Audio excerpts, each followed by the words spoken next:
No, no, please tell me this is not true.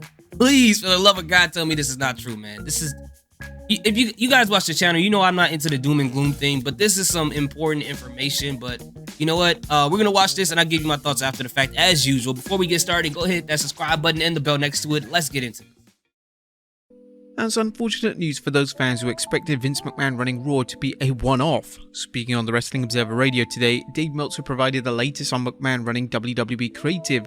Meltzer stated that even if McMahon isn't there in attendance, he'll be running the show virtually. Everyone's wondering what's going to happen Friday. Is Vince going to tear up the show again?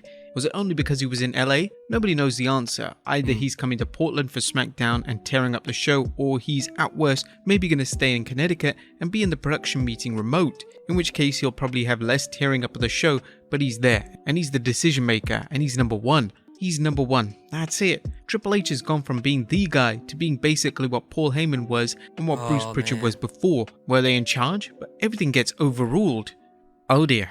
Next up. Okay, all right. So the key thing I hear here is that if he's working remote, he'll have less involvement.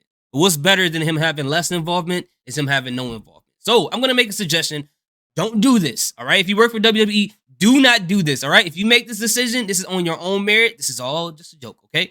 So how about, let's say hypothetically, allegedly, probably, inconceivably, 30 minutes before Vince McMahon gets on gets on Zoom or Skype or whatever he used to work remotely.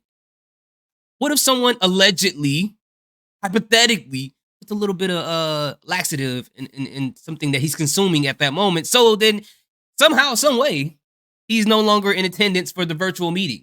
Therefore, let's say, I don't know, maybe Triple H will have to run the show at that point. Like, wouldn't that be a good idea, hypothetically? Right? Hey, don't do it. This is all a joke. But anyways, for me, when it comes to the Wrestling Observer, I barely pay attention to Dave Meltzer. I remember I used to be big into listening to what he has to say and stuff like that. And that's no disrespect to him. He's a legend in his field and everything like that. But when it comes to these outlets, I take everything they say with a grain of salt. The only things that I really take like at face value when I first read it, for the most part, is when a WWE or any wrestler has been released. If they sustained a serious injury that's going to put them out for months, if their contract has expired or has been extended, or if they've been involved in something outside of WWE that's going to cause them to be suspended from WWE or any promotion in that matter. So that's the only thing. Anything else that's going on, I take with a grain of salt. And yes, Wrestling Observer has a very high probability of being accurate on this information, but I look at it like this.